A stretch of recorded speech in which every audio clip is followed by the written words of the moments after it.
છોટાઉદેપુરના ગુનાટા ખાતે જિલ્લા વિકાસ અધિકારીની ઉપસ્થિતિમાં કન્યા કેળવણી મહોત્સવ અને શાળા પ્રવેશ ઉત્સવની ઉજવણી કરવામાં આવી।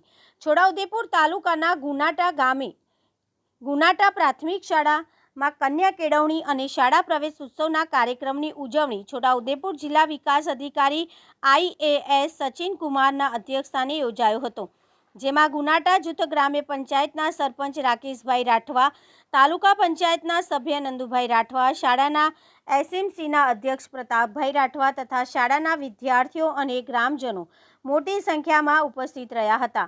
ગુનાટા પ્રાથમિક શાળાના આ કાર્યક્રમ જિલ્લા વિકાસ અધિકારીનું અહીંના આદિવાસી રિવાજ પ્રમાણે પાઘડી બાંધી શાળાના બાળકોના તાળીઓથી ભવ્ય સ્વાગત કરવામાં આવ્યું હતું। આ કાર્યક્રમમાં આંગણવાડી કુલ 4 બાળકો, બાલવાટિકા કુલ 27 બાળકો અને ધોરણ 1ના કુલ 3 બાળકને જિલ્લા વિકાસ અધિકારીના હસ્તે પ્રવેશ આપવામાં આવ્યો હતો।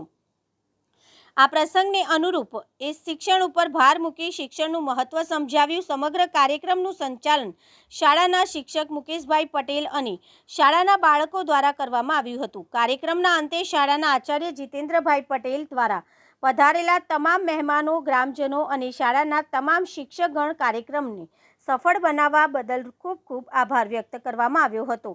કાર્યક્રમના અંતે SMC અને વાલીગણની મીટિંગ કરવામાં આવી હતી। ત્યારબાદ શાળાના પરિસરમાં જિલ્લા વિકાસ અધિકારીના હસ્તે વૃક્ષારોપણ કરવામાં આવ્યું હતું।